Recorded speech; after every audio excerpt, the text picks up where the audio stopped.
eh, director del programa de doctorado en Ciencias Biológicas, quien va a dar la bienvenida. Bueno, muchas gracias, Sergio. Bueno, les quiero dar la cordial bienvenida a esta charla inaugural, que en este caso se atrasó un poquito, pero valió la pena la espera al doctor Latorre. Como siempre, esta es una tradición del programa de doctorado, del doctorado en Ciencia Biológica y también de la mayoría de los programas de posgrado de nuestra facultad. Esta charla inaugural está especialmente organizada para nuestros alumnos de posgrado y muy especialmente para los alumnos de nuestro primer año, que están empezando su formación en nuestro programa, y esperamos que sirva de motivación para ellos. De ahí que siempre buscamos tratar de invitar a algún investigador nacional que tenga una muy destacada trayectoria y con mucho impacto, no solo a nivel nacional, sino también internacional, como es el doctor Latorre, que es Premio Nacional de Ciencias. Antes de pasar a la presentación del doctor Latorre, quisiera presentarles en sociedad a nuestros nuevos estudiantes de primer año. Si por favor pueden encender sus cámaras para que los podamos conocer, ya que estamos en la virtualidad. Nuestros alumnos, bueno, tenemos a Catalina Alarcón, que no la veo. Catalina. Bueno, sí, ahí está Catalina Alarcón, de nacionalidad chilena. Él es licenciada en bioquímica de la Universidad de Concepción, de la Facultad de Farmacia. Tenemos a Alejandro Farías. Alejandro, ¿estás por ahí? Acá estoy. Alejandro es bioingeniero, también de nacionalidad chilena, también de nuestra facultad, de la Universidad de Concepción. Juliana González. Juliana. Hola, hola a todos. Hola, Juliana. Hola, Juliana. Hola, Juliana, de nacionalidad colombiana, es microbióloga industrial, bióloga de la Pontificia Universidad Javeriana de Colombia. Juan Leal. Juan Ignacio. ¿Estás por ahí, Ignacio? Acá estoy. Ya. Hola a todos. Hola, Ignacio. Hola, Ignacio es bioingeniero, es magíster en bioquímica y bioinformática, también de nuestra universidad, también de nacionalidad chilena. Sergio López. Sergio. Aquí, buenas tardes. Sergio es de nacionalidad Sergio. colombiana, el licenciado en química y es también magíster en bioquímica y bioinformática de nuestra universidad. Y se formó en Colombia, en la Universidad Distrital José de Caldas. Ingrid Pinto. Ingrid. Hola. Hola, Hola, Ingrid. Ingrid es nacionalidad chilena. Nacionalidad chilena, es licenciada en Tecnología Médica de la Universidad de Concepción. Oscar Ramírez. Hola a todos. Muy buenas tardes. Hola, Hola, Oscar. Oscar. Oscar también es nacionalidad chilena, bioquímico y de la Universidad de Concepción. Paulina Saavedra. Hola a todos.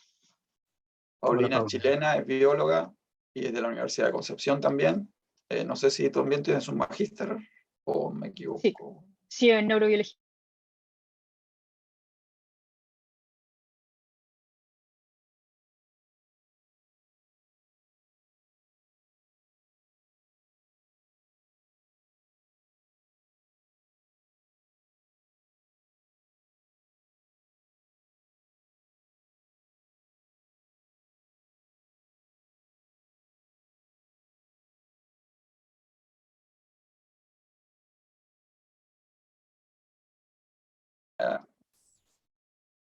Es de nacionalidad chilena, es tecnólogo médico, también es magíster en bioquímica y bioinformática y es de nuestra universidad.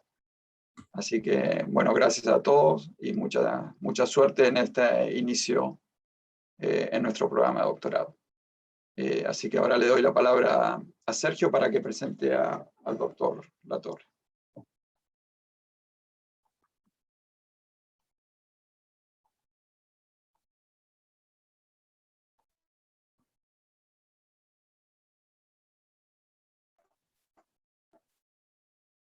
Dice que Sergio se fue.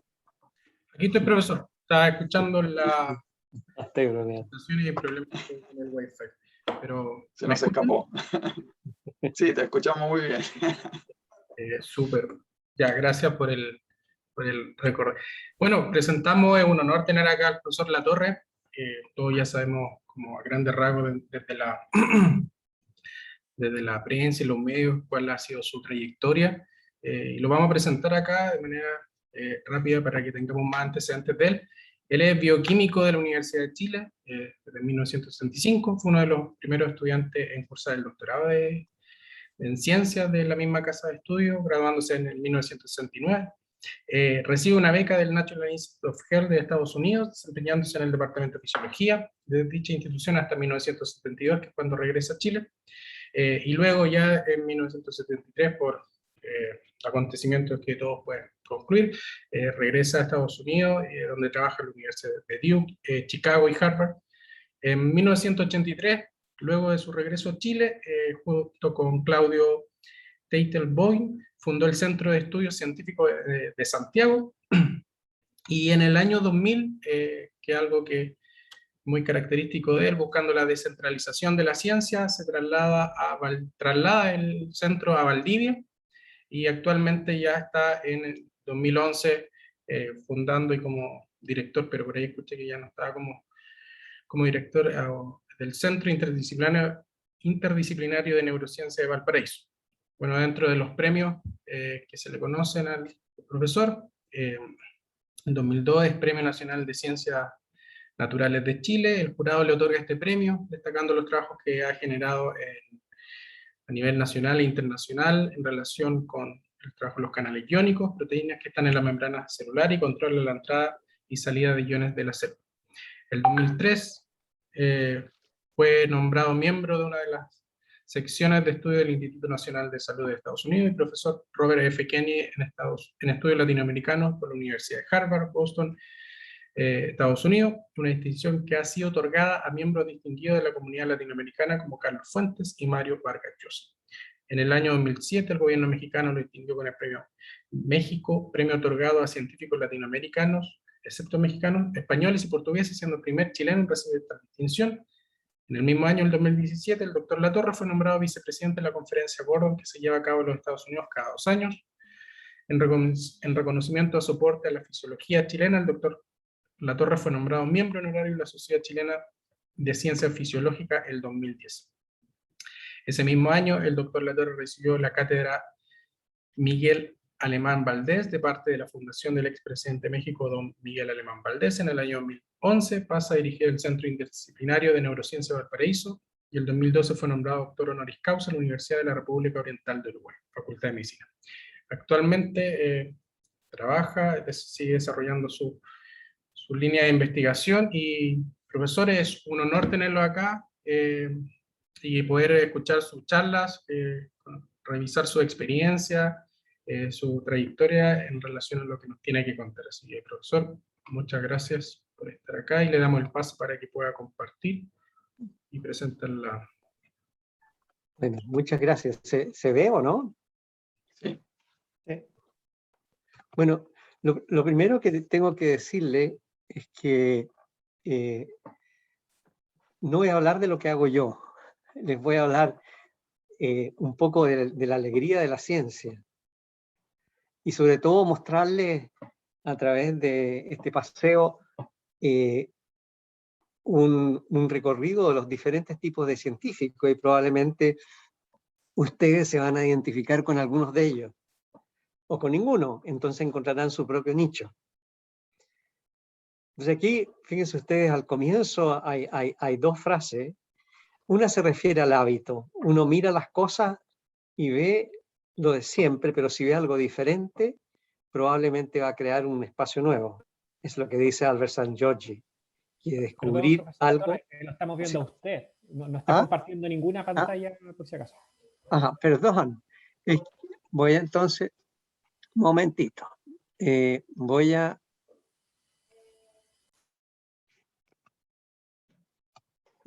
Me están viendo a mí y no estoy compartiendo nada aquí. ¿Ahora sí? Ahora sí. Ahora sí, ahora sí. Ahora sí. Sí, ahora sí. Bueno, eso es lo que pasa cuando uno es un dinosaurio, ¿eh?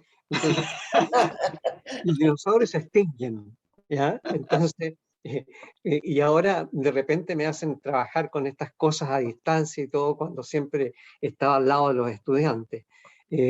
Lo que les hablaba es precisamente del arte del descubrimiento, fundamentalmente, ¿no? Y les dije que quería hacer una recorrida a ustedes como la ciencia en general, ¿ya? Hay una frase entretenida también de Albert Einstein que dice que la mente es como un paracaídas, ¿no? ¿Verdad? Que solo funciona si se abre. Pero con respecto a todo lo que decía Nicolás al comienzo con respecto a la presentación y los premios, yo quería decirle esta frase, esta acotación de Feynman, que dice: no veo qué importancia puede tener que alguien de la Academia Sueca decida que este trabajo es lo bastante bueno como para recibir un premio. Yo ya he tenido mi premio. El premio está en el placer de descubrir, en la excitación del descubrimiento, en observar que otras personas lo utilizan. Mi trabajo, esas son cosas reales. Los honores no son reales para mí. No creo en los honores, eso me fastidia, los honores me fastidian. Yo me siento un poco así, fíjense, que después de tantos años, o sea, llegan las cosas, llegan naturalmente, pero el placer, de verdad, el placer está en el encontrar algo diferente, en hacer algo, en abrir un espacio nuevo. Y de eso es lo que quiero hablarles hoy día a ustedes. ¿Ah? Entonces, un poquito para ponernos al día, qué entendemos por ciencia y en la ciencia moderna, ¿cierto? Y lo primero es que acepta que las cosas que ahora que creemos, que sabemos, puede que mañana se demuestren erróneas. Ningún concepto, idea o teoría es sagrada y todas son puestas a prueba constantemente. Entonces, eso nos habla de humildad.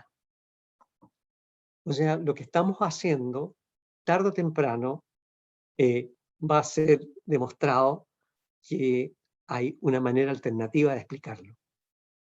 Es decir, no tenemos ninguna verdad absoluta. No hay dogmas, ¿ya? Y eso es lo que ustedes tienen que tener muy claro. No se aferren nunca a sus propias teorías. Piensen siempre que pueden ir un poquito más allá. En la ciencia no hay verdad. Hay modelo, hay una aproximación hacia lo que es este mundo en que vivimos, este universo en que vivimos. Y eso lo vamos a ver un poquito a través de esta conversación que tenemos hoy día. Después nos dice que el conocimiento se obtiene a través de la observación, absolutamente necesaria en biología. En la física y en la química se conectan esas observaciones con herramientas matemáticas para producir teorías generales. Entonces dice, olvídese de sus prejuicios, ¿ya? O sea, siempre observar, siempre olvidarse de los prejuicios. Y por último, la ciencia de hoy conduce a nuevos poderes. Y lo básico se transforma a menudo en nuevas tecnologías. Hoy en día, el conocimiento es poder, ¿ya? Y yo creo que esto siempre hay que pensar en usarlo para el bien de todos los habitantes de este planeta. Hay una cosa que es muy importante de tener en cuenta, es que Pasteur decía que no hay ciencia aplicada, sino que solamente aplicaciones de la ciencia. Entonces tenemos que tener muy en claro, y sobre todo en este país, en que la ciencia está recién naciendo, formándose, ¿ya? Ustedes, los estudiantes de doctorado, son una tercera o cuarta o quinta generación recién en nuestro país. Hay que tener en cuenta que lo básico es importantísimo. Entender el universo desde un punto de vista básico. Necesitamos, para los biólogos, entender el órgano sano para poder mejorar el órgano enfermo. Entonces la ciencia básica es un pilar fundamental, no solamente de la ciencia como tal, sino que de la cultura. necesitamos esa ciencia básica, ese entendimiento del universo para poder educar bien a nuestra gente. Y la ciencia, como les decía, es parte de la cultura. ¿Y en qué sentido se los digo? Se los digo en el sentido que no hay diferencia entre el escultor que hace un David, por ejemplo, como el Miguel Ángel.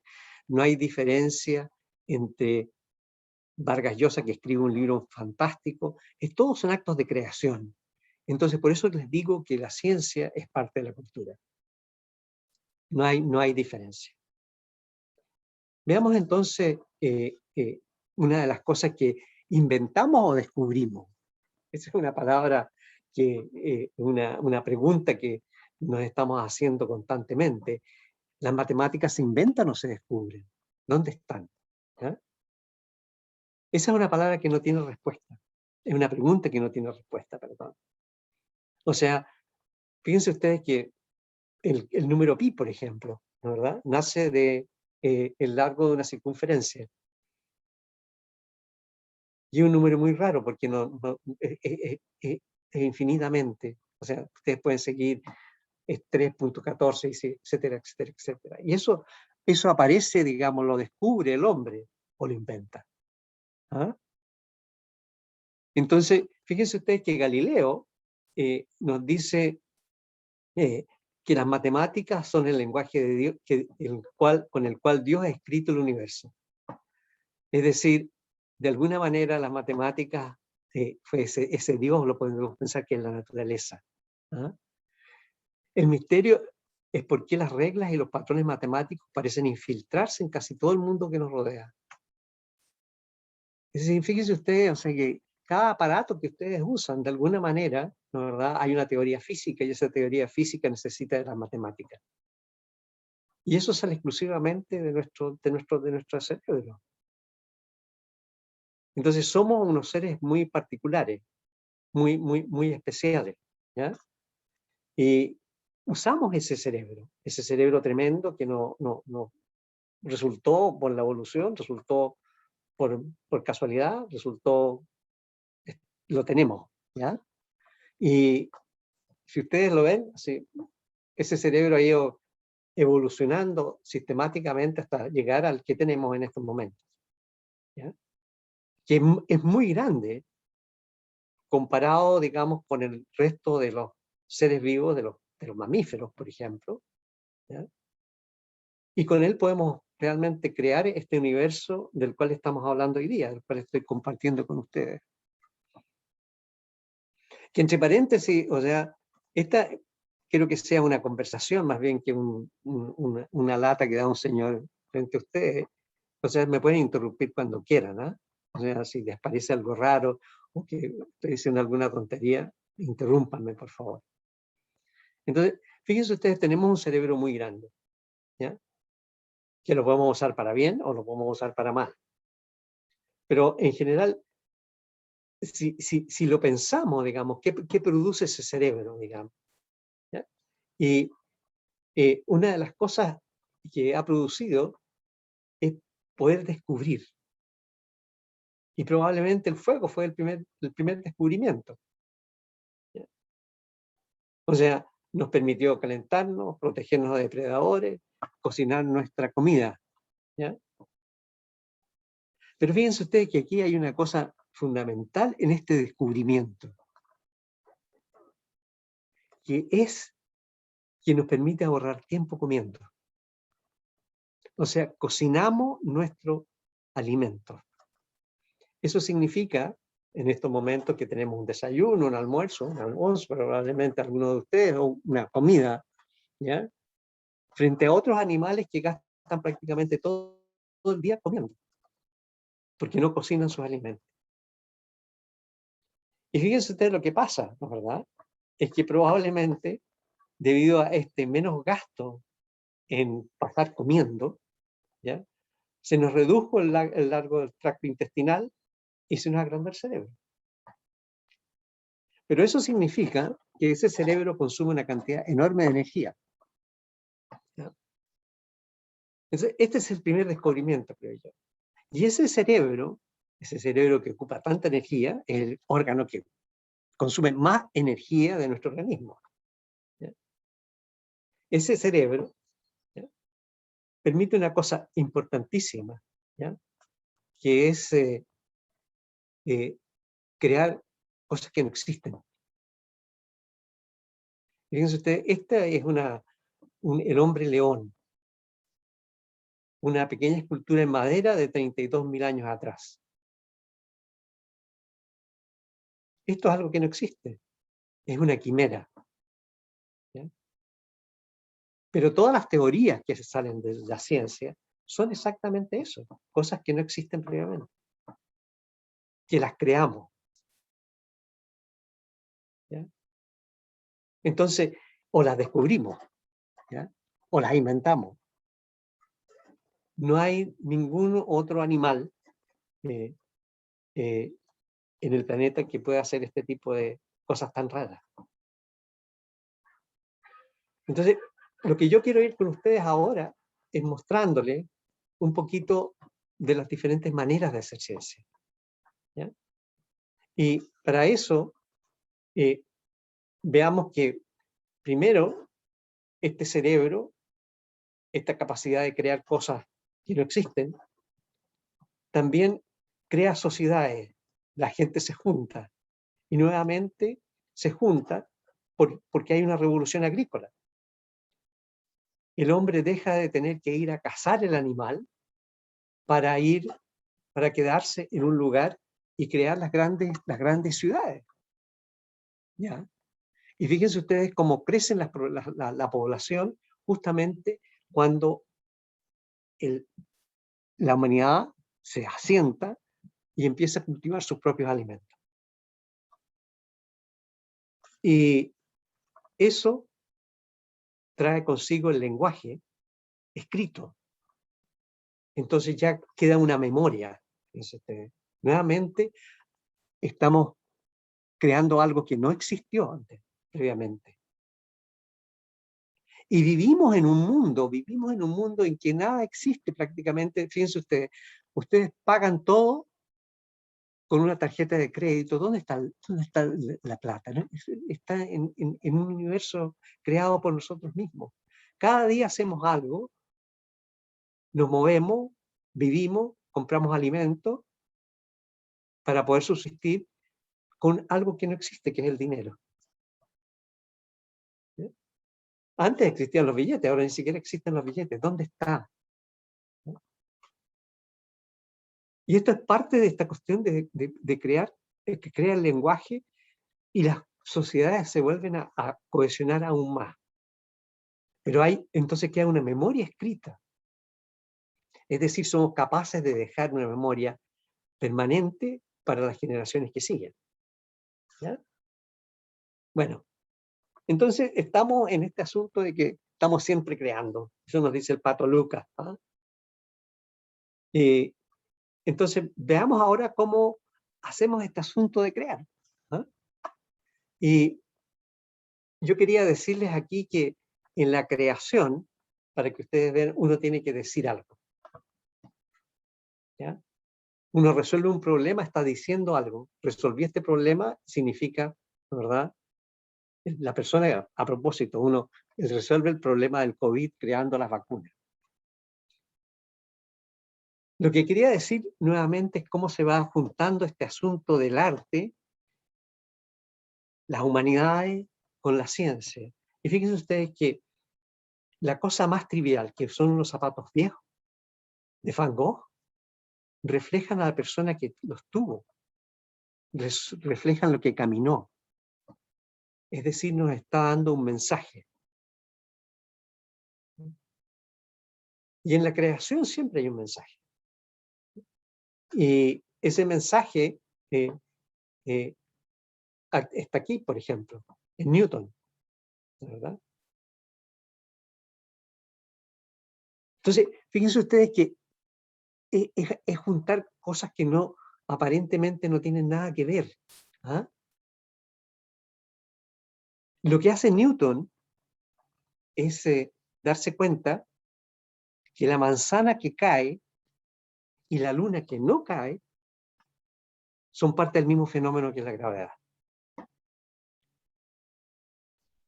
Y fíjense que aquí tienen el mejor ejemplo de lo que hablábamos al comienzo, de que no hay nada absoluto. No hay una verdad en ciencia. Porque claramente toda la teoría de Newton es sobrepasada por lo que viene después con la relatividad y la mecánica cuántica. En biología cada día estamos aprendiendo que hay siempre un paso más allá.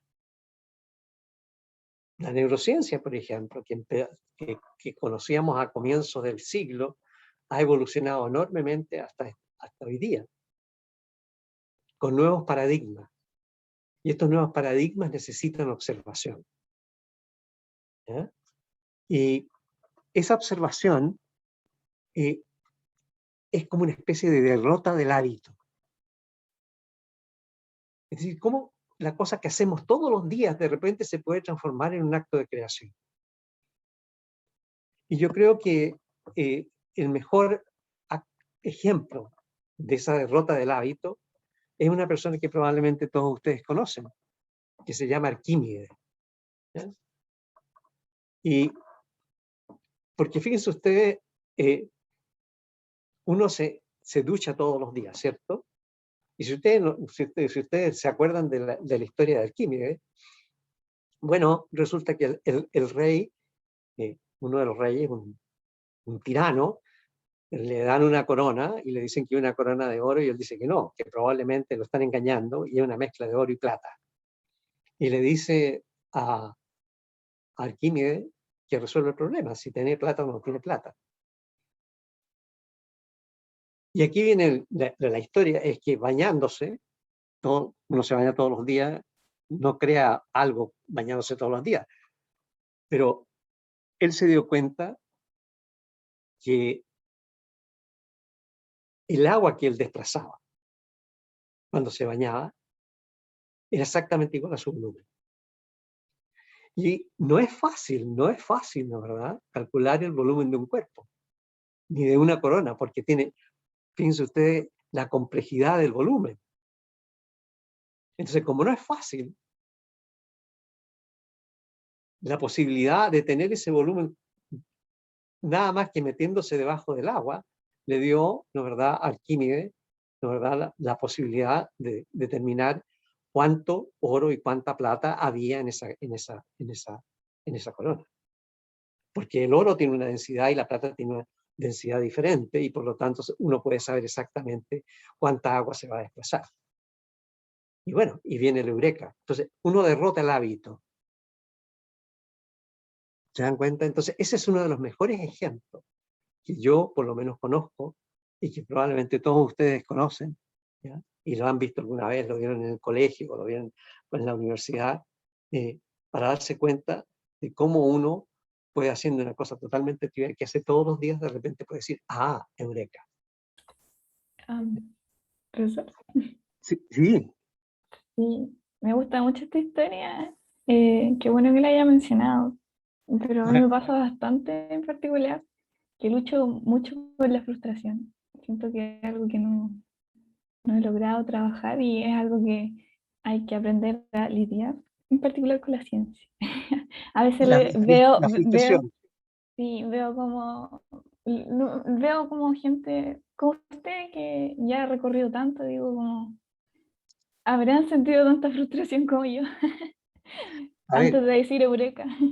Ya, mira, qué lindo lo que me estás planteando. Yo creo que no te imaginas cuánta frustración he pasado yo en mi vida. O sea, pero mira, a ver, es como el amor, ¿cierto? Uno se enamora de alguien y ese alguien de repente lo hace pasar un mal momento. O sea, nunca las cosas son completas, ¿cierto?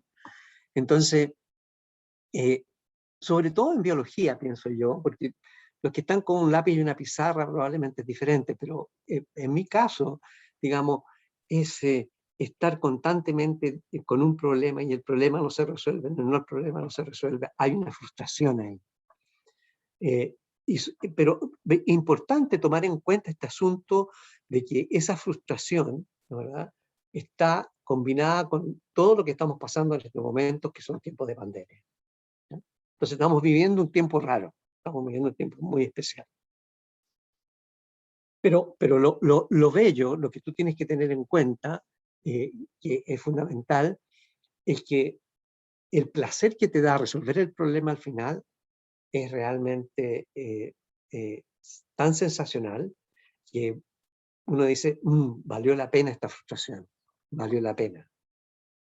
Pero hay que estar constantemente preparándose, ¿ya? Y lo vamos a ver con algunos ejemplos, digamos. Pasteur decía que, digamos, la suerte premia a las mentes preparadas, ¿ya?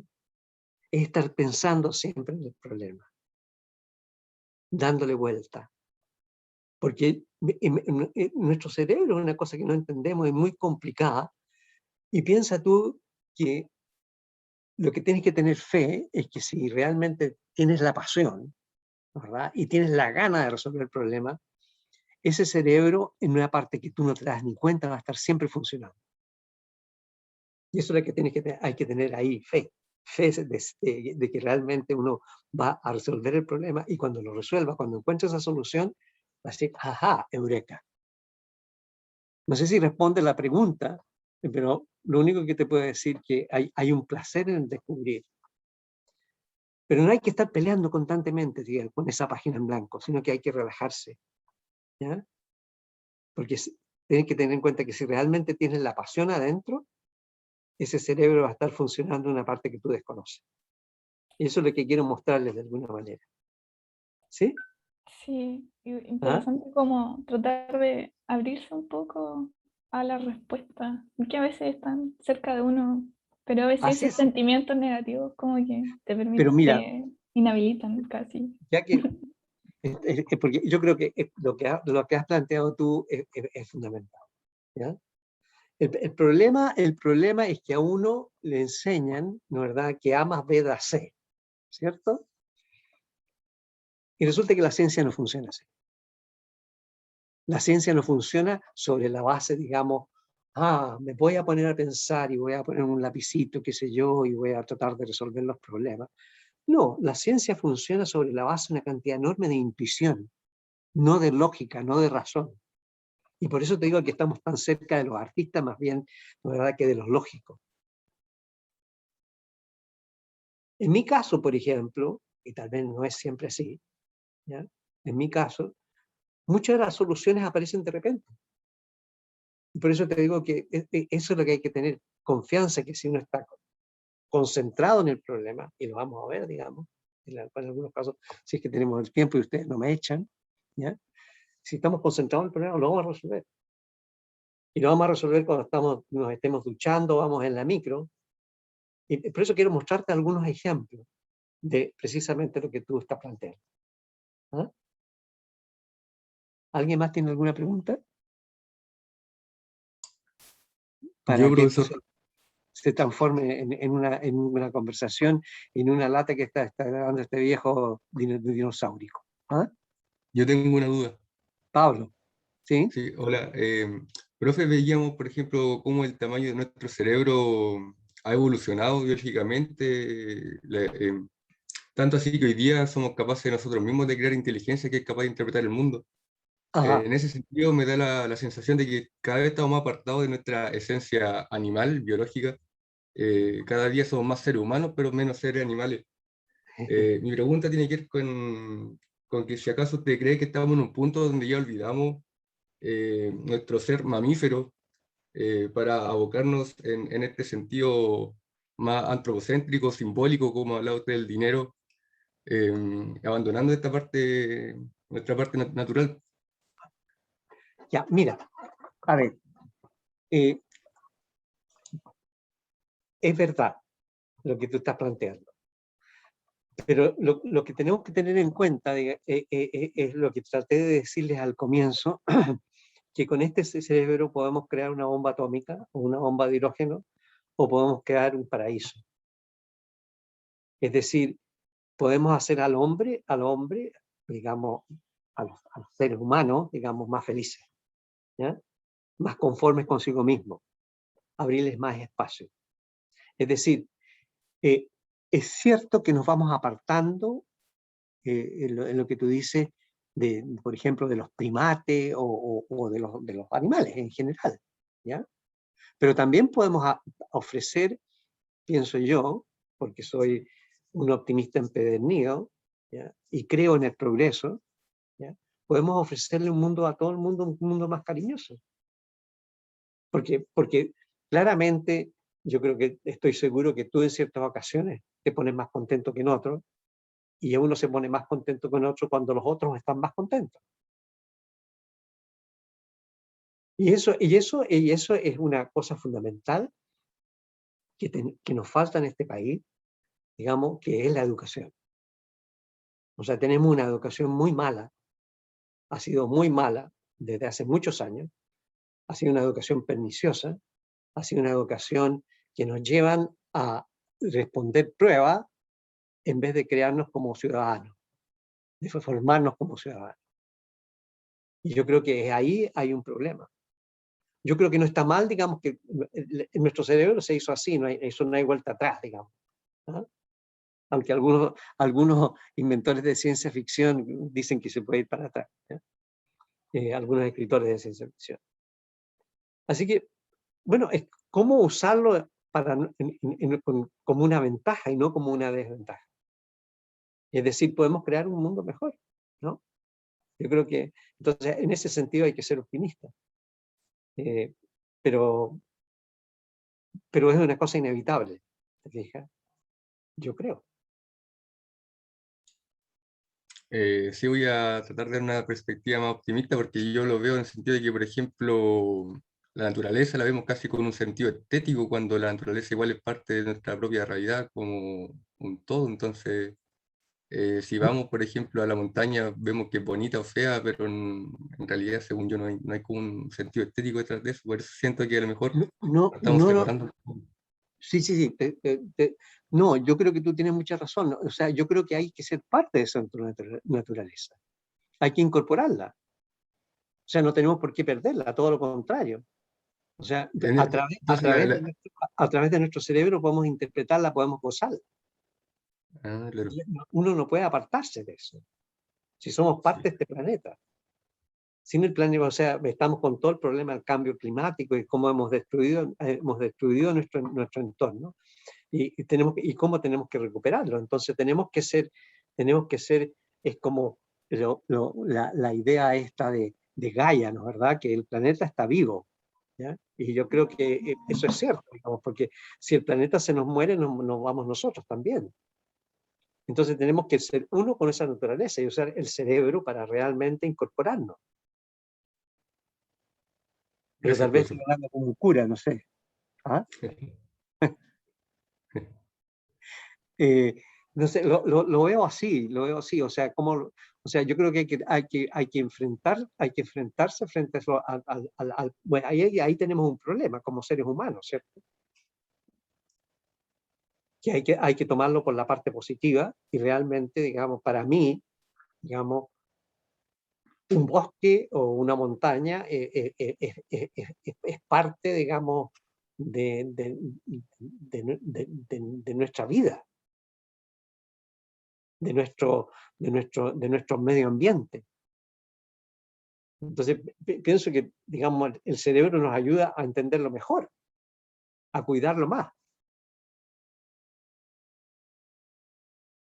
Ahora, entonces, probablemente, como te digo, uno puede ser un optimista, pero yo creo que a través de la creatividad uno puede ir resolviendo esos problemas. ¿Verdad? Porque cuando uno ve una escultura muy bella o ve un paisaje muy bello, ¿no es verdad? O sea, quiere cuidarlo. Nadie quiere quemar la Mona Lisa, ¿no es verdad? Tampoco nadie quiere quemar un bosque, ni echar a perder el planeta. ¿No? ¿Qué piensa? No, sí estoy totalmente de acuerdo, pero siento que la parte, como podría decirlo, antropocéntrica nos está llevando hacia otra parte, por eso usted como premio Ciencias Naturales quería saber su perspectiva sobre eso. No, bueno, nuestra parte, bueno, que si nos miramos el ombligo, como dicen, ¿verdad? Vamos por mal camino. ¿Ah? Entonces, es precisamente cómo ser parte del universo que nos rodea. Es la única manera que vamos a entendernos con la gente, con nuestros vecinos, con nuestros colegas, con nuestros hermanos en general o hermanas. No veo otra manera, o sea, porque estamos, hay una cosa inevitable.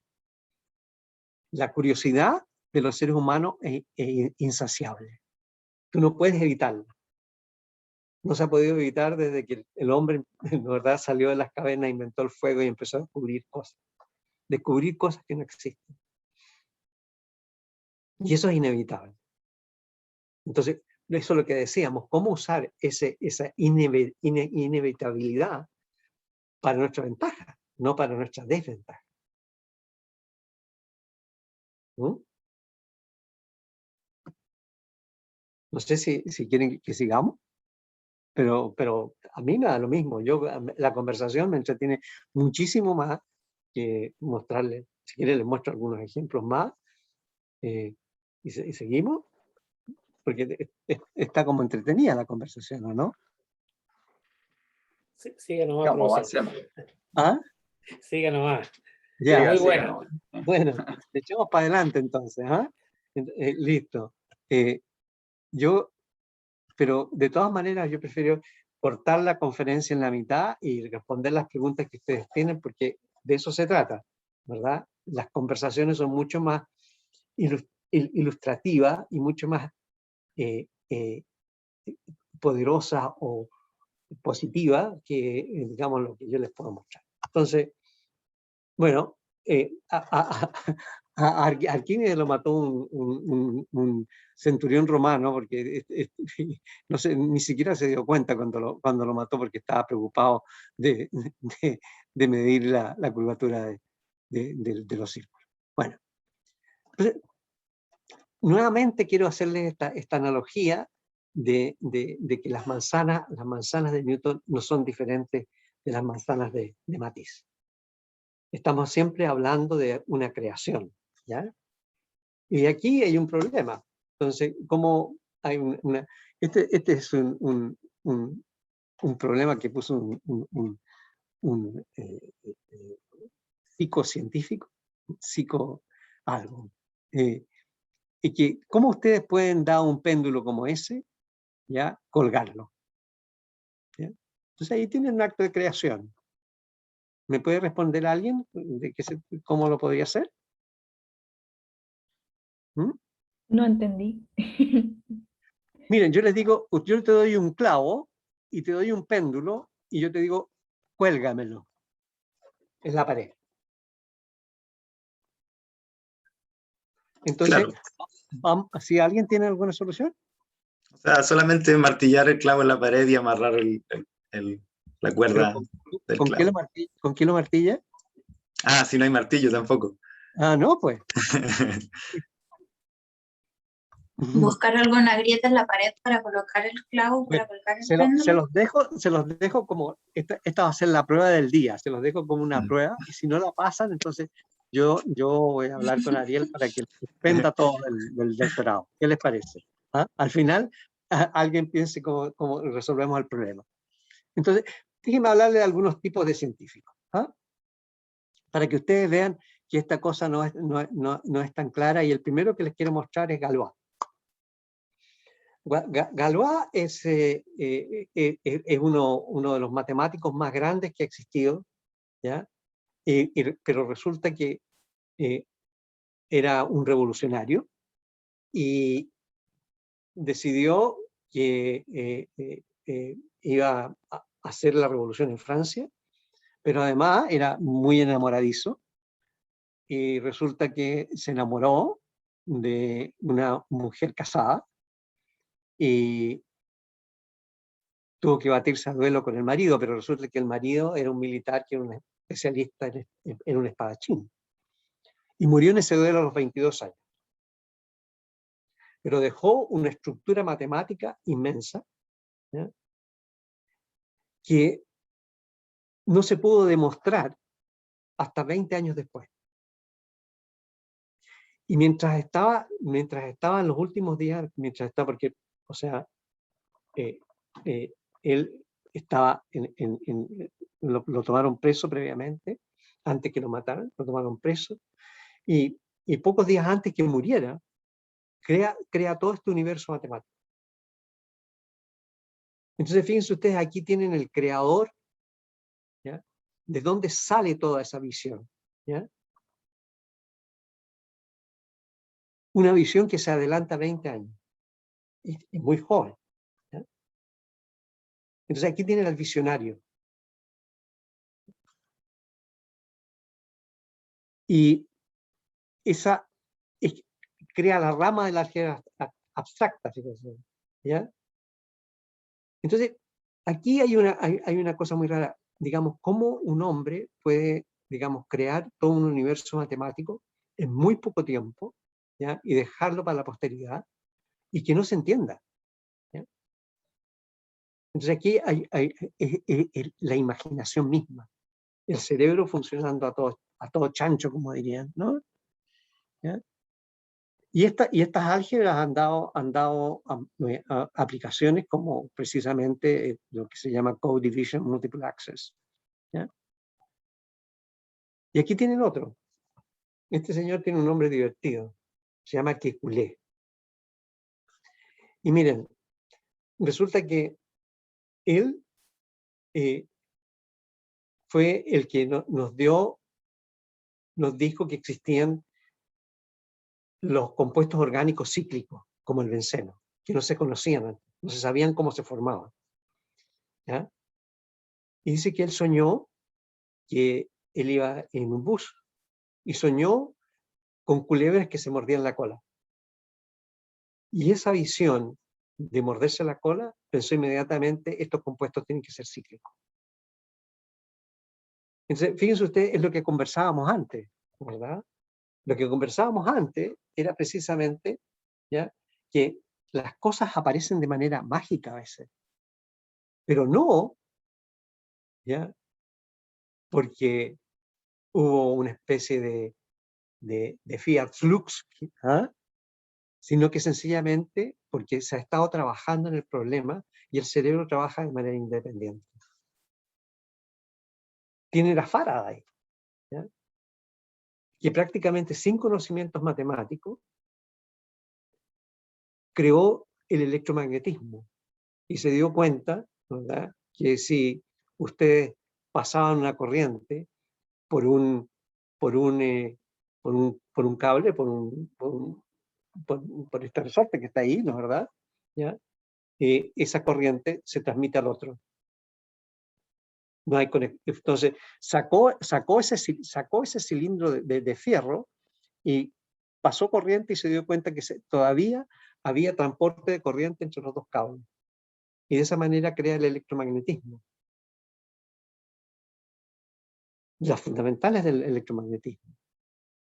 ¿Qué otro ejemplo tenemos? Aquí está este ejemplo de este matemático hindú, ¿ya?, Ramanujan, que nace en una familia extremadamente pobre de hindú y empieza a tener estos sueños que produce y resuelve problemas matemáticos una tras otro, y como no tenía con quién conversar, se lo manda, fíjense, hay dos círculos acá, ¿ya?, se lo manda a este matemático inglés, y el matemático inglés se da cuenta que este es un genio, que resuelve problemas que no estaban resueltos previamente, ¿ya?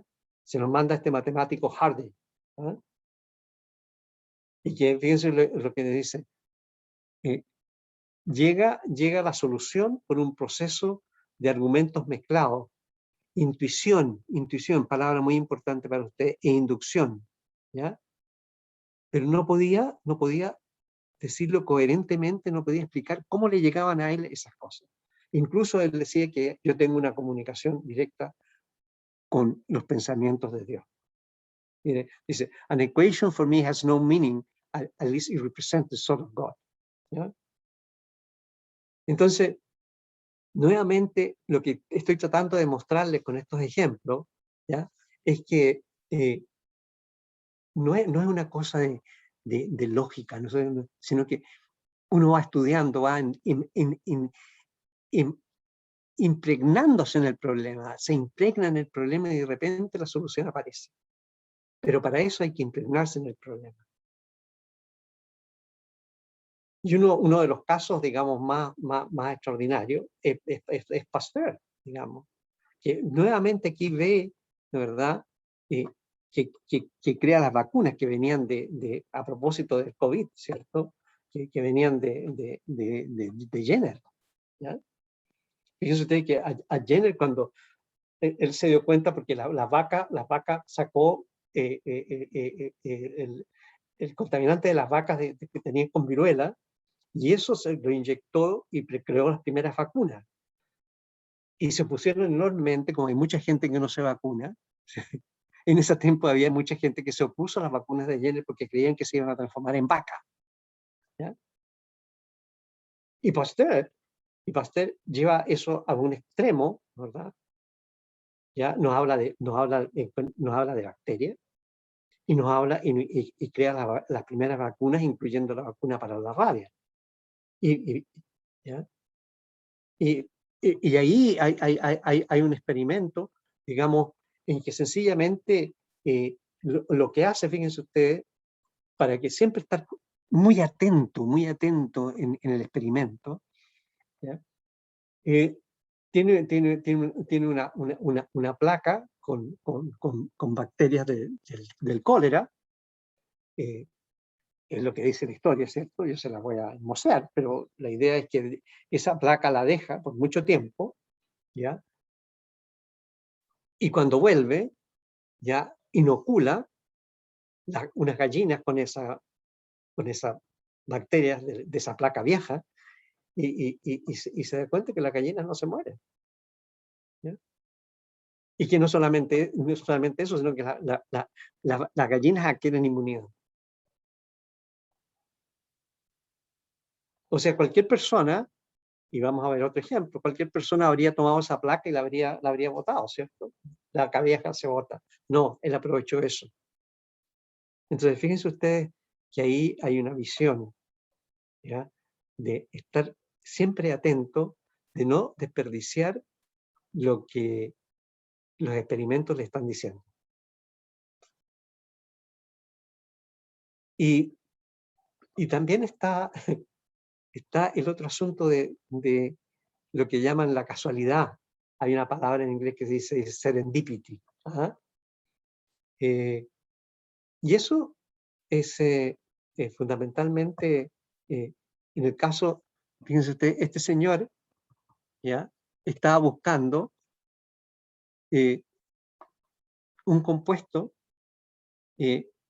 para sintetizar la quinina. La quinina se usa en unos antimaláricos, ¿cierto?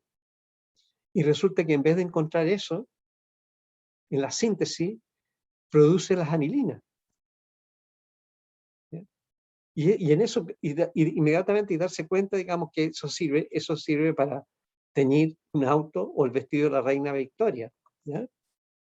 Y se crea toda una fábrica, una empresa, ¿no? ¿Verdad? Así como Google ahora en esa época es el equivalente, crea la empresa de la venta de colorantes, que todavía lo seguimos usando.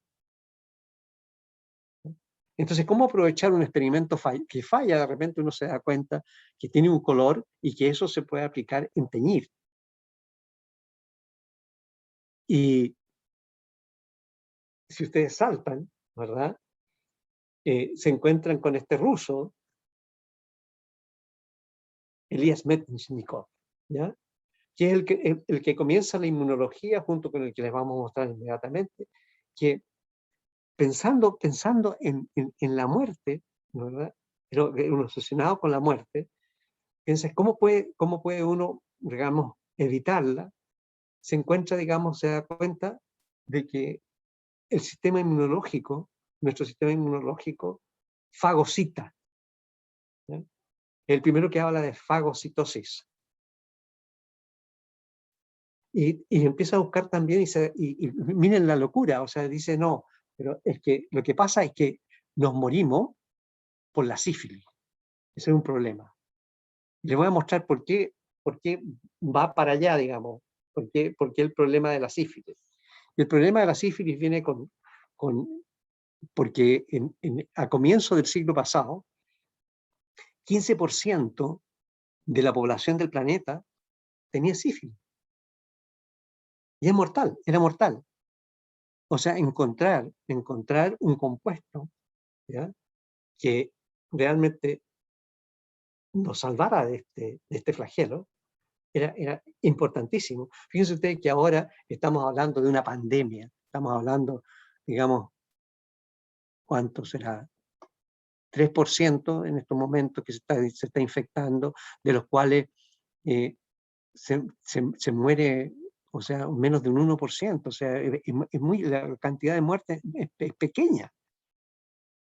Pero 15% está infectado. Y lo que hace, fíjense ustedes, Ehrlich encuentra el salvarsano.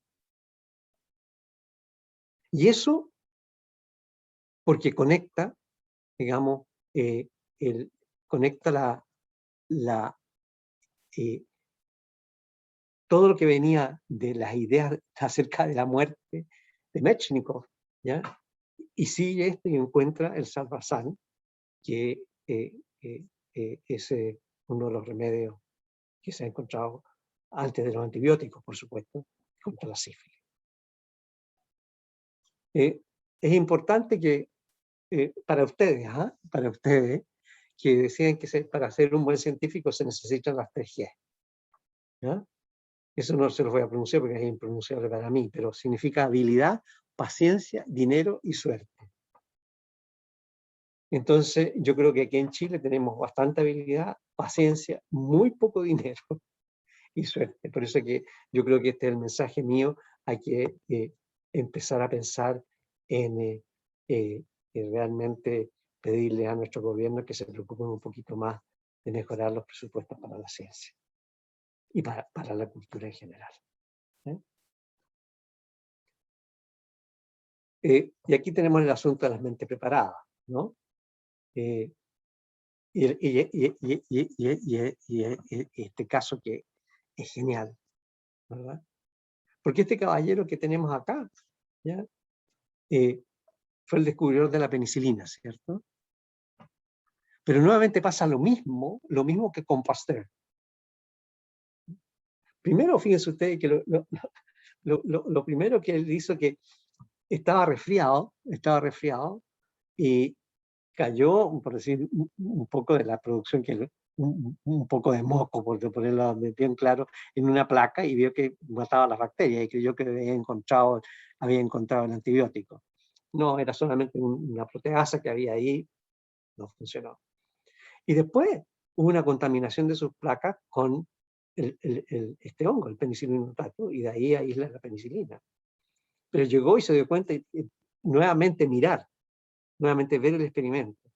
Y aparentemente una contaminación, pero él estaba preocupado, fíjense ustedes, por años y años y años de poder remediar el problema de las bacterias.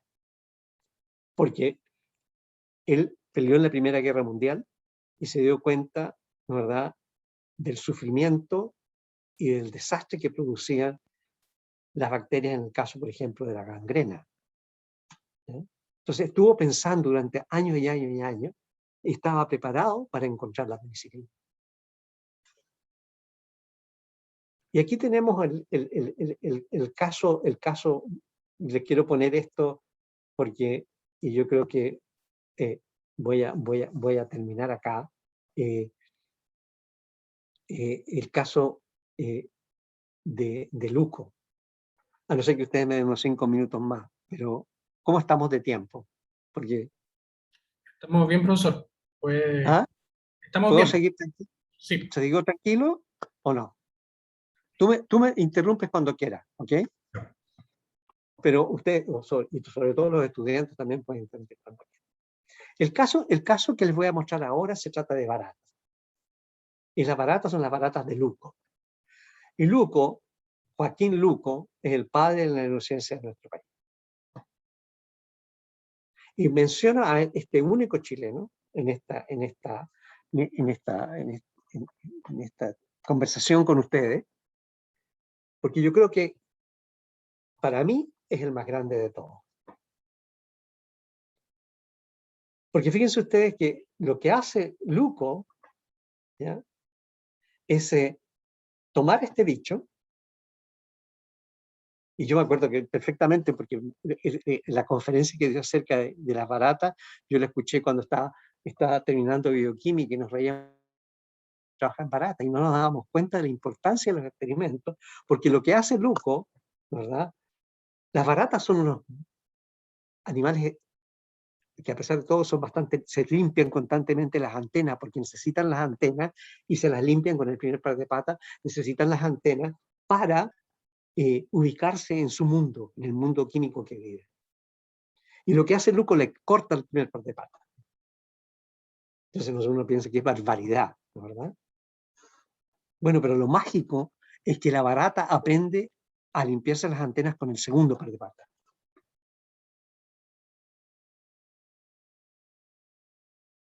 Entonces, fíjense ustedes lo que hace Luco, o sea, demuestra experimentalmente lo que Ramón y Cajal había hablado de manera teórica, que es la plasticidad del sistema nervioso.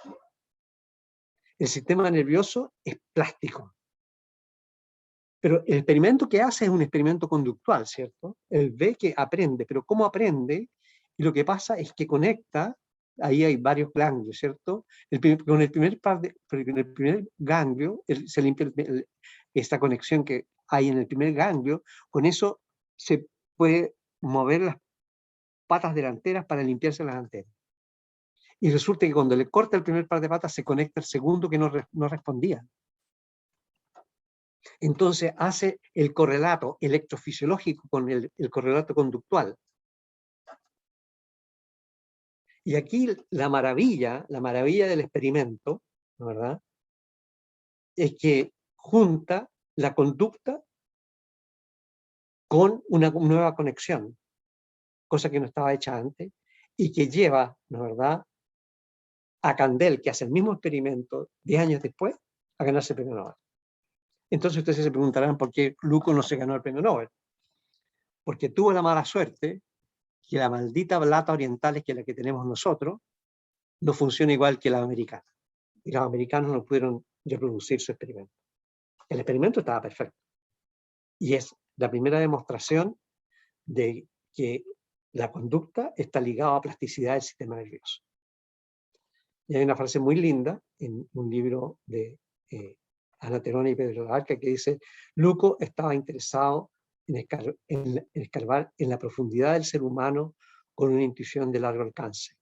Y no perdió tiempo, porque ese lejos, aunque esté muy lejos, se nos ha acercado bastante. Entonces, es ver, hacer un experimento. ¿A quién se le ocurre cortarle el primer par de patas a una barata, cierto? Pero él tenía la idea de la plasticidad, la idea que ya hablaba Ramón y Cajal 50 o 60 años antes. Entonces, se fijan ustedes que hay diferentes maneras de aproximarse a los problemas, y la verdad es que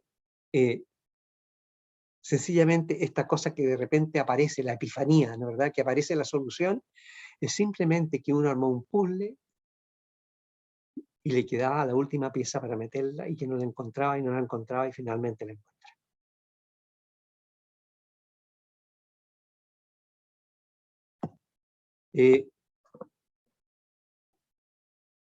Voy a ir muy rápido por lo que queda, porque estamos ya en la hora, y con algunas conversaciones que he tenido con ustedes, que han sido preguntas muy, muy profundas y que me han llegado mucho. Nos atrasamos un poco, pero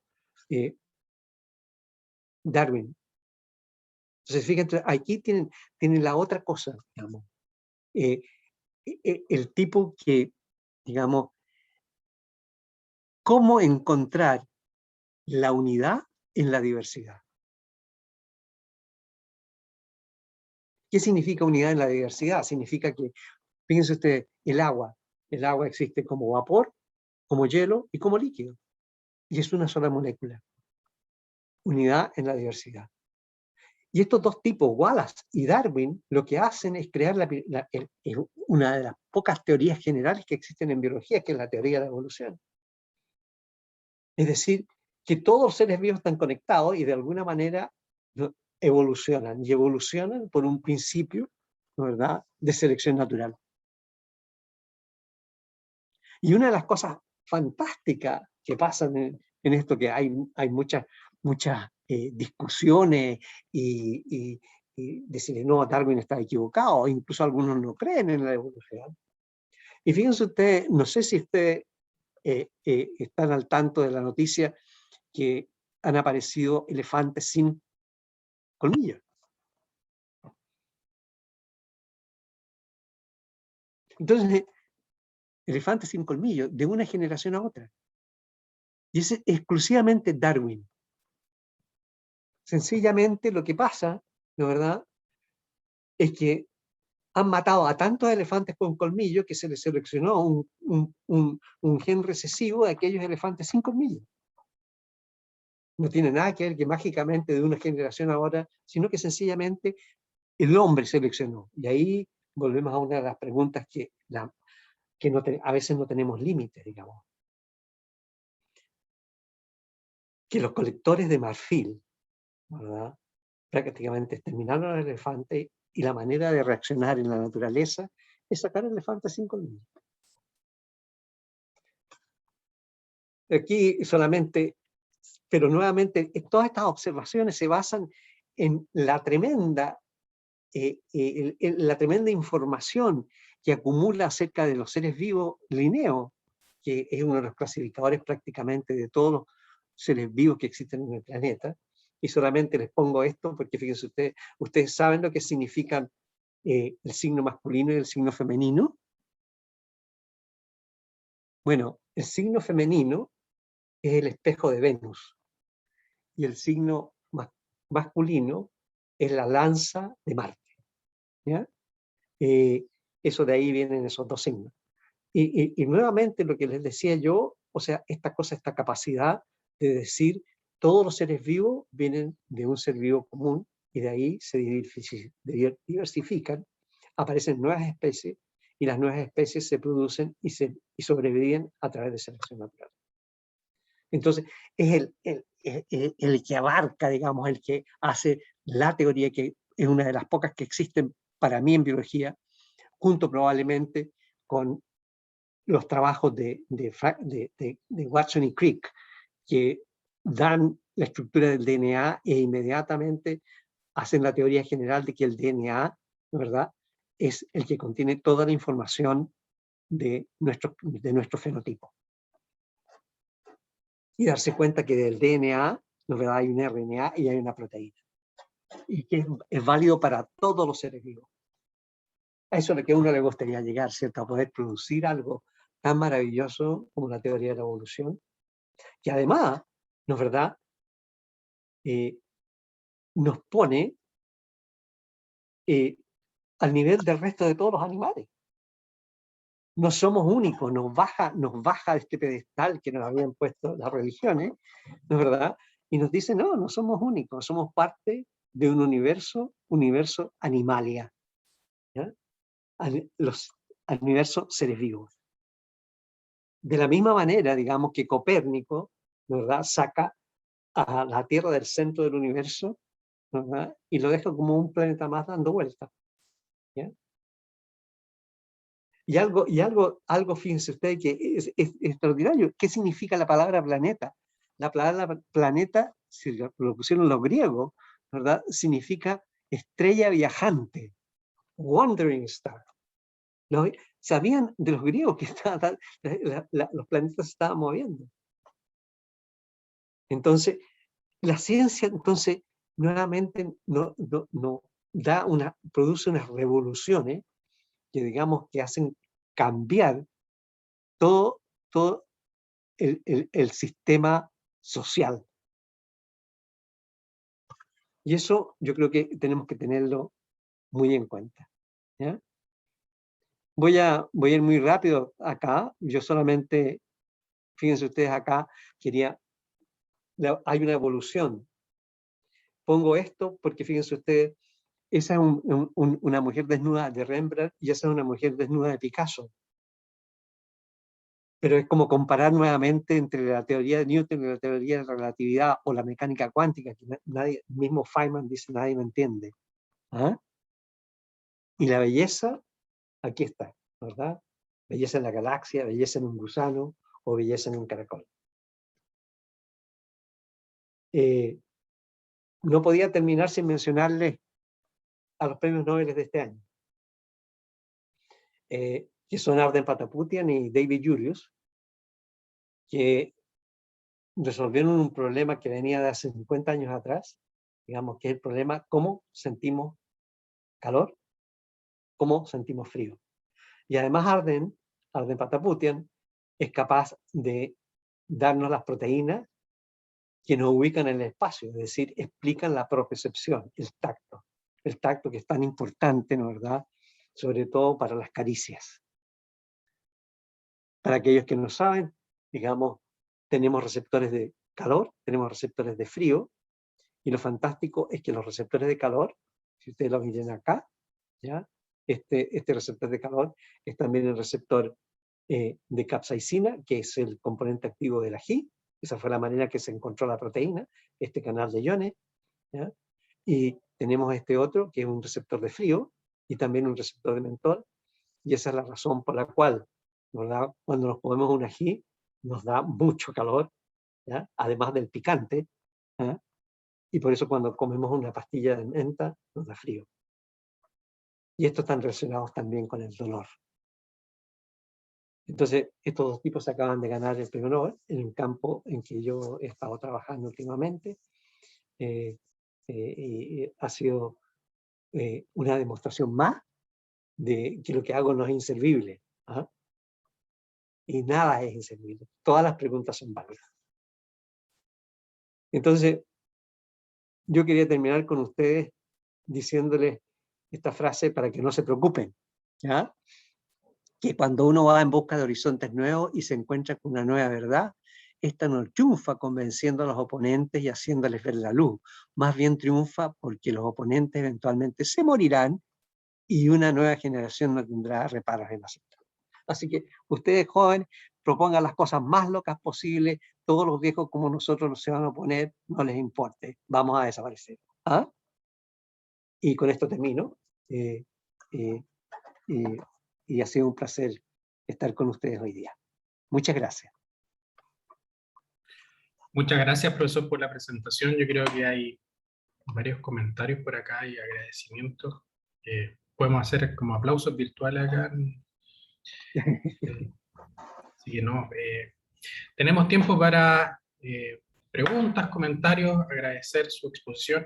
Y a mí en lo personal me da curiosidad el por qué un investigador con ya una línea tan de muchos años, muy en profundidad en su avance, etcétera, nos entrega esta presentación como historia en bordes de filosofía de la ciencia, como yendo a las raíces sobre la curiosidad, la creatividad. ¿Qué es lo que lo lleva a usted a plantearse estas preguntas y a formar este tipo de exposiciones que están alejados del quehacer diario, que son los canales iónicos, que son las herramientas de laboratorio? ¿Y por qué llega esto como, que podríamos decir, como lo medular o la esencia de una investigación? Primero yo quiero decirle a los estudiantes que todo lo que he dicho hoy día es debido a los canales de iones. Entonces, si ustedes quieren realmente entender y realmente preocuparse de un tema súper interesante, trabajen en canales de iones y se vienen a mi laboratorio. No, miren, el asunto es el siguiente. Yo creo que es totalmente necesario divulgar la ciencia. O sea, nosotros recibimos, en Chile no hay otro apoyo que la plata del Estado, y por lo tanto, que no son muchas, pero en fin, es la plata del Estado. Y por lo tanto, yo creo que hay que hacerle llegar a todos los ciudadanos, ¿de verdad?, un pequeño vislumbre claro de lo que hacemos y por qué lo hacemos. Y por qué está el goce de hacerlo. Y por qué es importante. ¿Ya? O sea, tratar de decirle que no es la ciencia, digamos, es parte general de la cultura. Pero también es una manera de pensar. Y eso, si puede llegar a nuestros niños y puede llegar a nuestros adolescentes y a nuestros adultos, a todos, digamos, mostrarle la belleza. Christian Banken tenía un programa que se llamaba La belleza del pensar. Y la belleza del pensar está en los libros, en las novelas, está en la música, está en la ciencia. Entonces, esa alegría del pensar, ¿ya? Más bien que esa alegría es la que uno tiene que transmitirle a la gente para finalmente que se dé cuenta que es necesario para que seamos un país completo y una cultura que vaya de Arica a Magallanes, ¿no es verdad?, en que la gente tenga acceso a esa cultura y la pueda entender. Entonces, por eso quería mostrarles a los estudiantes que hay muchas maneras, no hay un solo investigador. Hay un investigador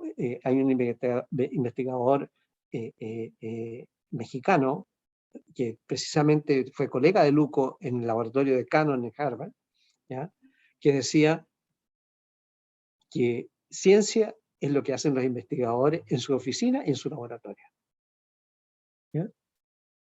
Entonces, ese es el punto. No hay otro punto. O sea, los científicos son parte de la cultura tiene que llegar a toda la gente. Y yo creo que eso es salir uno es un obrero de laboratorio, una pequeña, ¿verdad? Eso es lo que es.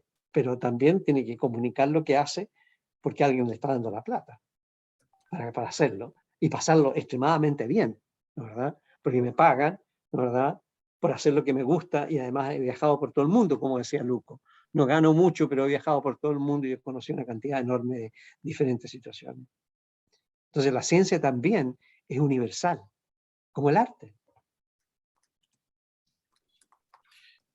Gracias por ese comentario, profesor, y qué bueno que se pueda transmitir acá esa idea como de que hacer científico es parte de la cultura del ser humano y de la esencia, que eso se pueda pasar a la sociedad y a todos como parte del quehacer diario de los científicos y científicas.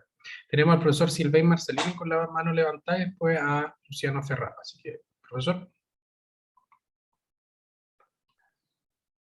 Hola Silvein. Tienes apagado el micrófono. Ok, gracias. Sí, buenas tardes, muchas gracias por su excelente charla y efectivamente la epistemología es fundamental, digamos. Entonces, en este sentido, ahora que miramos un poco hacia el pasado, me gustaría escucharlo brevemente, aunque es un tema bien amplio respecto al futuro. Es decir, que de todo lo ejemplo que mostró, a mí me quedó claro que hay una gran ruptura entre la naturaleza del ser humano y de la ciencia y el sistema de financiamiento actual. Por varios motivos, voy a solo nombrar uno, la hipótesis. La hipótesis es muy importante en el sistema Fondesit-Anit, pero mata la originalidad, mata la curiosidad, mata la sorpresa, mata el azar. Entonces, hoy día es muy difícil, por ejemplo, financiar un proyecto.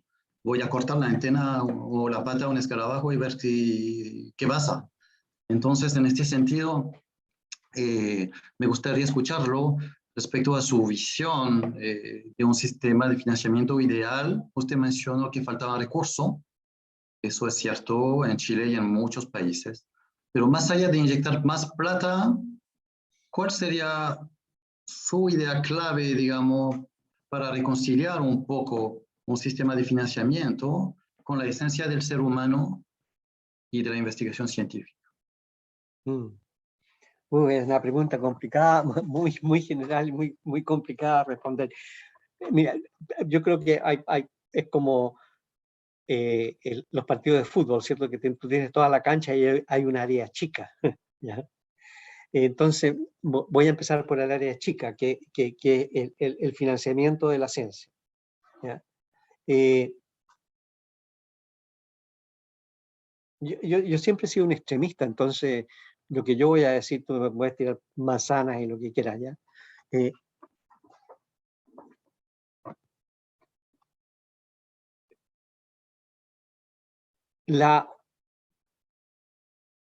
Lo importante, digamos, yo creo que primero que tiene que haber una base, ¿cierto? O sea, y esa base, digamos, de financiamiento es lo que permitió a países, por ejemplo, como Estados Unidos, crear una de las ciencias más poderosas del mundo, si no la más poderosa, de los premios Nobel, ¿no? O sea, es cosa de ellos. Sí. Y no lo da Estados Unidos, lo da Suecia, por si acaso. Entonces, ¿qué es lo que se hizo ahí? ¿Qué es lo que se hizo ahí? Después, o sea, uno puede estar en desacuerdo, de acuerdo, pero lo que se hizo ahí fue introducir una cantidad enorme de fondos para la ciencia. ¿Ya? Y eso fue a comienzo, justamente después de la guerra. ¿Ya? Y fue, si uno lo analiza bien, digamos, fue llevado fundamentalmente por las Fuerzas Armadas americanas. Una cantidad enorme de plata, pero cuando yo llegué a Estados Unidos en los años 60, fines de los años 60, la gente tenía 3 o 4 puestos de ofrecimiento. Entonces, eso creó una élite, ¿verdad?, de gente excelente. Entonces, probablemente aquí la base sería el Fondesit. ¿Ya? Pero como lo planteas tú, digamos, hay una serie de problemas, y los problemas son, y aquí a mí me han acusado de conflictivo e inmaduro, entonces te voy a decir, los peores enemigos que tenemos somos nosotros mismos. Porque somos nosotros los que ponemos todas las idioteces que se ponen en las revisiones. ¿Verdad? Porque fundamentalmente el asunto es, usted puede hacer los experimentos o no puede hacer los experimentos. ¿Son interesantes o no son interesantes? Entonces no pregunta si tiene paper, no, ¿me entiendes? La idea. Entonces, ¿qué es lo que se financia? ¿Ya? Entonces, ese es un punto, pero eso, entonces ponen nota. Una nota, publicó 7 papers, hizo tantos experimentos, se financia. ¿Ah? Una nota, de 1 a 7, como si estuviéramos en el colegio.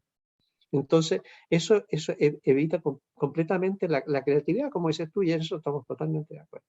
Probablemente tenemos que tener un sistema como ese, pero debiéramos tener un sistema alternativo, ¿verdad? Tenemos un alternativo que si tú identificas, ¿verdad?, unos 10 o 15 chilenos que son realmente, para ponerlo de una manera muy, muy coloquial, la raja, ¿eh? Con todo respeto, ¿ya? Dale la plata que necesitan y no les pregunten lo que hagan. Dale la plata. Y eso no lo estoy inventando yo. Eso lo inventaron los Max Planck y lo tiene la Janelia Farm en estos momentos. O sea, la gente va por 5 años y no le preguntan absolutamente nada. Y si no quiere publicar, no publica. Y sin embargo, de ahí están saliendo los premios Nobel. ¿Te fijas tú? Entonces hay como dos sistemas. Necesitas crear una base para seguir educando a nuestros estudiantes y seleccionar esa elite. Pero cuando tengas esa elite, dale lo que necesitan. No le hagas preguntas, ni le pidas papers. Van a crear igual. ¿Te fijas? Entonces, eso es lo que malamente tratamos de hacer nosotros acá. Digamos, entonces, creamos uno Max Planck Research Groups. Llamamos un concurso internacional. Finalmente, la que se ganó el concurso es una persona de Taiwán, China, Xiaoyu Xu, y le dimos 5 años. ¿Sí? Y si ella quiere publique, si no, ahí está. Y ha montado su laboratorio, está saliendo adelante y está produciendo muy bien. ¿Te fijas? Entonces, ese es el punto. O sea, cómo crear esa libertad cuando tú sabes que es una sandía calada. Entonces, dale lo que necesitas, y ese tipo va a hacer las cosas igual, con la plata, y lo peor de todo es que si no lo hace, lo perdemos. Porque esa es la gente que puede irse. Entonces perdemos esa gente. Porque, te lo pongo de otra manera, digamos, ¿cuál ha sido mi experiencia? Mi experiencia es que cuando yo volví en los años 80, uno volvía por dos razones. Volvía para tirar piedra y sacar al milico del poder, ¿no es verdad? Y volvía para hacer ciencia.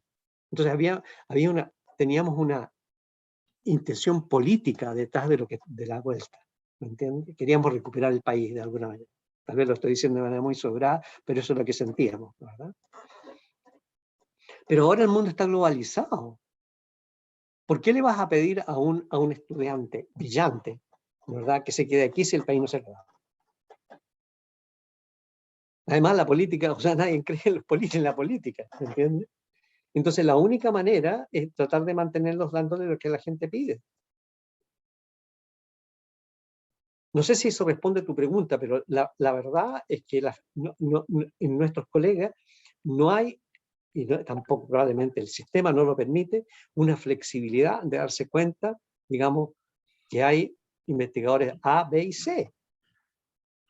Y los necesitamos a todos. Pero esa cúpula, desgraciadamente, hay diferencias.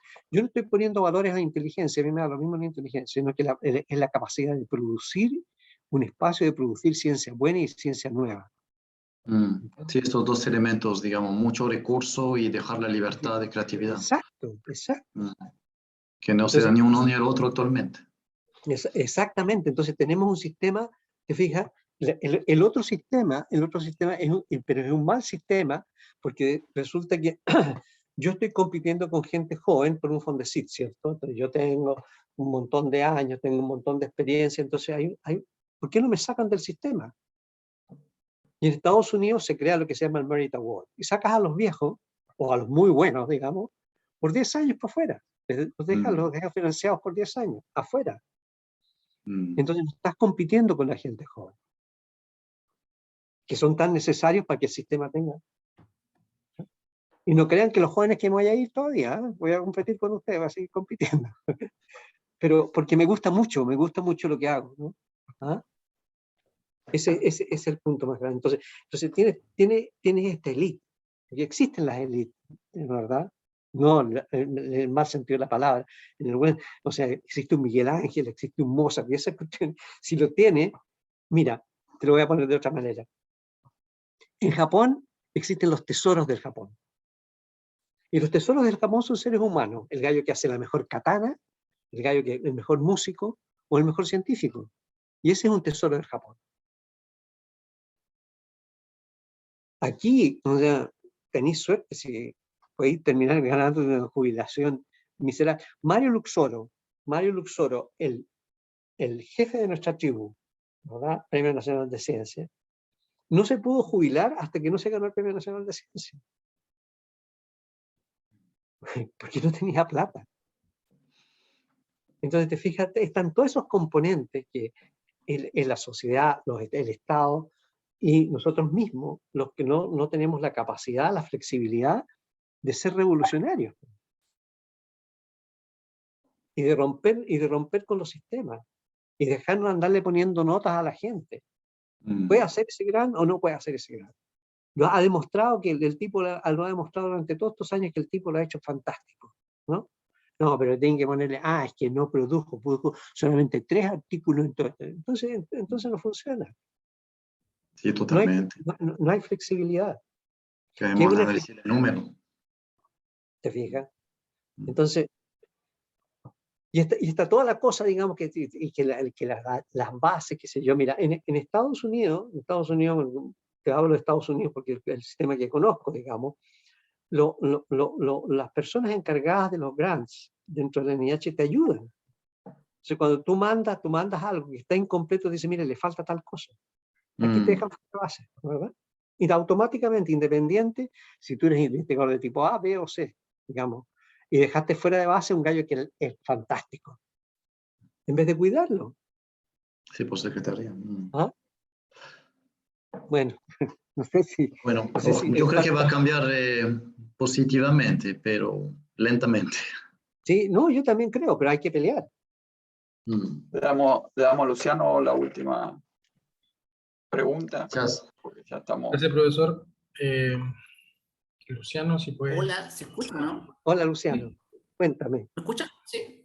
Sí, te escucho perfectamente. Bueno, hola profesor, muchas gracias por la charla, bastante motivante en realidad, sobre todo ver los casos antiguos. Me gusta mucho eso de la ciencia, no sé si llamarla antigua o prehistórica, cuando todo era más observación y mucho esfuerzo y gente con más ganas de hacer ciencia que otra cosa, más que financiamiento.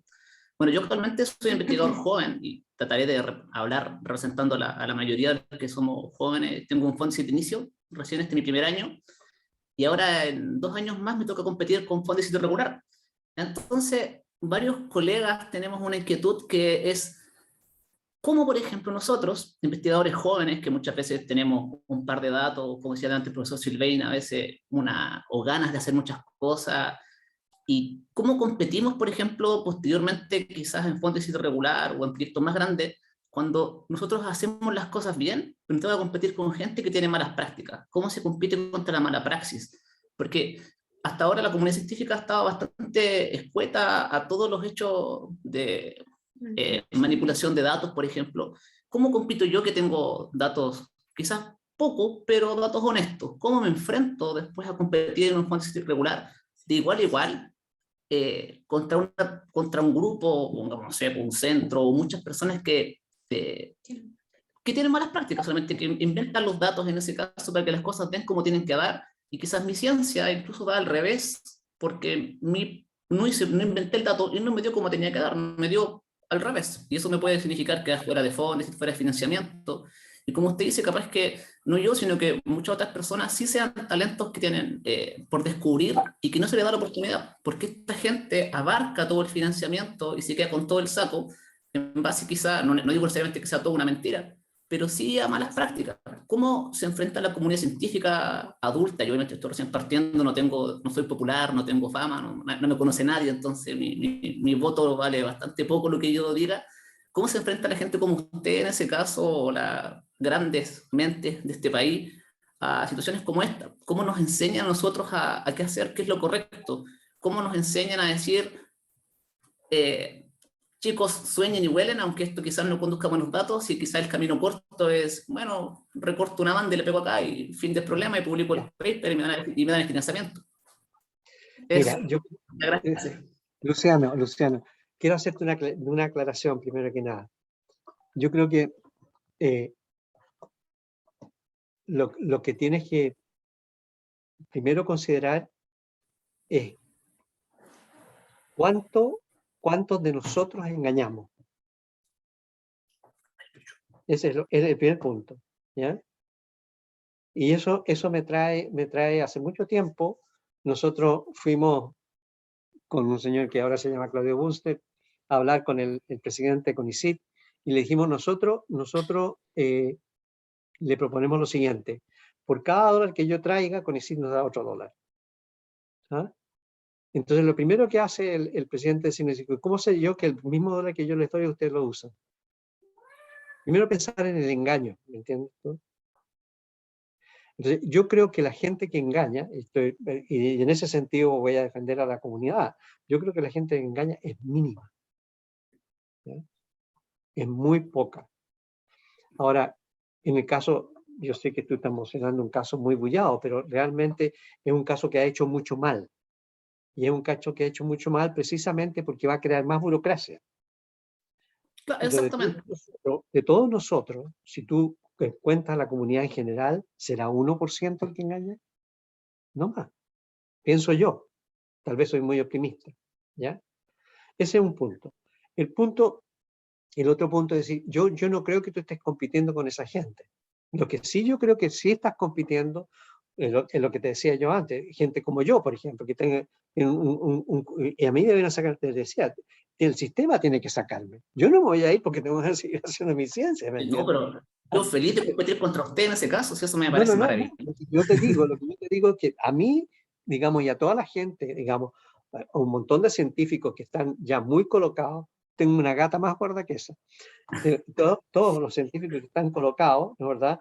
Debiera el sistema darle la posibilidad de hacerse un lado y mantener los fondos, y que los jóvenes compitan por otros fondos. ¿Te fijas? Eso es el primer lugar. Entonces, esa es la manera más clara de solucionar el problema. Pero en el caso tuyo, investigador joven, yo te voy a decir una cosa. Yo creo que ustedes tienen que preocuparse de crear ciencia asociativa. La única manera de competir con la gente de afuera es tener muchos. Te lo voy a poner de otra manera. Yo cuando volví a Chile tuve la suerte de que me llegaron muchos estudiantes y que había muchos colegas trabajando, les interesaba en lo que yo hacía. Entonces, de esa manera uno compensa por la falta de fondo o por, perdón, hice algo aquí, compensa por la falta de fondo o compensa, digamos, por la falta de equipo. O sea, hay un montón de gente, la verdad, trabajando en lo mismo. Entonces, junten grupos asociativos. Júntate con varios de tus colegas y armen un choclón. Para eso están los núcleos, para eso están los milenios, ¿me entiendes? Entonces, esa es una manera de competir para ustedes. Traten de unirse entre ustedes. ¿Me entiendes? Solo yo no podría haber hecho mi ciencia en Chile solo. Nunca. O sea, yo me debo a mis colegas y me debo a mis estudiantes. Entonces, formar esos núcleos de gente, ¿verdad? En que, no sé cuál es tu área, pero si tu área es A, tener un área B y un área C de tal manera que se junten todos y produzcan una ciencia que tenga varias técnicas, varios aproximamientos y varias aproximaciones teóricas. Entonces, yo creo que eso es lo más importante. ¿Te fijas? O sea, porque realmente este es un país despiadado para con ustedes, porque lo que les dan, la verdad, en todas las universidades que yo he visto, véngase para acá, usted tiene una oficina y de gracias a Dios y le damos un pedacito de espacio para que tenga su laboratorio, ¿cierto? Y eso, y su sueldo. Y dese con una piedra en el pecho, porque, y de ahí cada uno de ustedes tiene que rascarse, ¿verdad? Como sea. Entonces, es un sistema. Entonces, si no arman grupos, digamos, con los más viejos, con los más jóvenes, y de tal manera de poder incorporar varias cosas y hacer tu gran competitivo, es difícil. No piensen solo, porque no se puede hacer ciencia solo en este país. Es muy difícil. Eso es lo que yo creo. Ahora, obviamente que hay genios que les da lo mismo, ¿no, verdad? Pero en biología es muy difícil. Bueno, vamos a dejar descansar al profesor. Gracias. Doctor Latorre. Gracias a ustedes. Fue un gran placer. Lamento que no haya sido presencial, porque si no lo hubiese invitado a almorzar y vamos a seguir la conversa, porque la verdad que está muy motivante.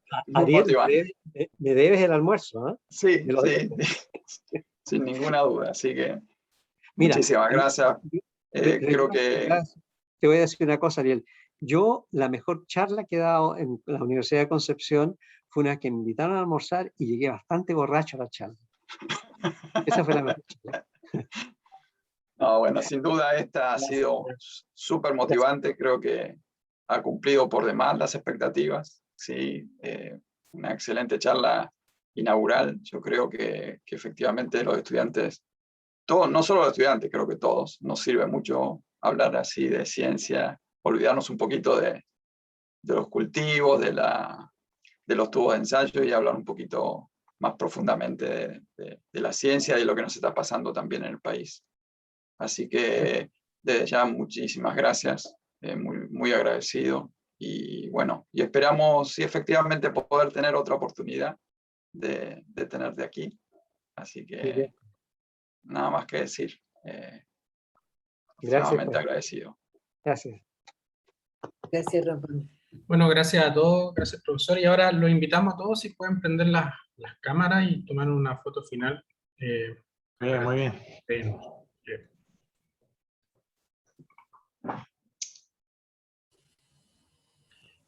Y no sé si están, por ahí se están encendiendo algunas cámaras. Bueno, yo voy a tomar la captura de pantalla, así que pueden saludar y ahí nos vamos despidiendo. Por aquí. Ya. Bueno, muchas gracias a todos y nos estamos viendo, profesor. Muchas gracias de nuevo y nos vemos en una próxima reunión de la Facultad de Ciencias Biológicas. Gracias a ustedes. Gracias a ustedes por la invitación. Muchas gracias. Chao, chao. Muchas gracias. Muchas gracias, tuvo excelente. Chao, muchas gracias. Muchas gracias. Gracias, profesor. Chao, gracias, profesor.